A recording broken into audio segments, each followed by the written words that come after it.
BJP వాళ్ళు ఇక వాళ్ళు ఏమైనా మీటింగులు పెట్టుడు జై శ్రీరామనుడు, మీటింగులు పెట్టుడు జై శ్రీరామనుడు.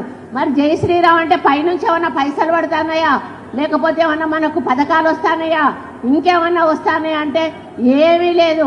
తెలంగాణ దేవాదాయ ధర్మాదాయ శాఖ మంత్రివర్యులు కొండా సురేఖ గారు నిన్న జై శ్రీరామ్ అంటే డబ్బులు రాలుతాయా, పథకాలు వస్తాయని చెప్పి అవహేళనగా మాట్లాడారు. అమ్మ సురేఖ గారు, శూర్పణఖ మాట అన్నట్టు మీరు మాట్లాడారు. జై శ్రీరామ్ అంటే ఈరోజు మొత్తం భారతదేశం అంతా జై శ్రీరామ్ పేరుతో, జై శ్రీరామ్ నామాలతో మారుమోగిపోతోంది.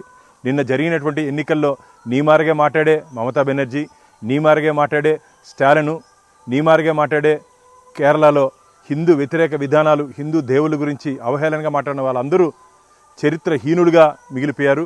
ఇంకా మిగిలింది దేశంలో 6 రాష్ట్రాలే. ఖచ్చితంగా రాబో రోజుల్లో మొత్తం భారతదేశం అంతా కాషాయమయం కాబోతున్నది. జై శ్రీరామ్ నినాదాలతో దేశం మొత్తం ముందుకు పోతూ ఉంటే మీరేదో మతపరమైనటువంటి అంశాలు లేవనెత్తి తద్వారా ఓటు బ్యాంకు రాజకీయాల కోసం లబ్ధి పొందాలని చెప్పి ఒక దుష్ట ఆలోచనతో మీరు ముందుకు పోతున్నారు. మీ ఆటలు సాగనివో. ఖచ్చితంగా రాబో రోజుల్లో తెలంగాణ గడ్డ మీద కూడా భారతీయ జనతా పార్టీ జెండాతో, కాసాయి అజెండాతో భారతీయ జనతా పార్టీ అధికారంలోకి రాకపోతోంది. వెంటనే నువ్వు దేవాదాయ ధర్మాదాయ శాఖ మంత్రిగా రాజీనామా చేయాలని చెప్పి డిమాండ్ చేస్తూ ఈ మధ్య ఇది ఒక అలవాటుగా మారిపోయింది.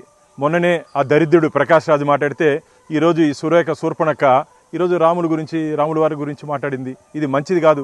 వెంటనే హిందువులకి, శ్రీరామ భక్తులకి బహిరంగ క్షమాపణ చెప్పాలని చెప్పి భారతీయ జనతా పార్టీ డిమాండ్ చేస్తారు.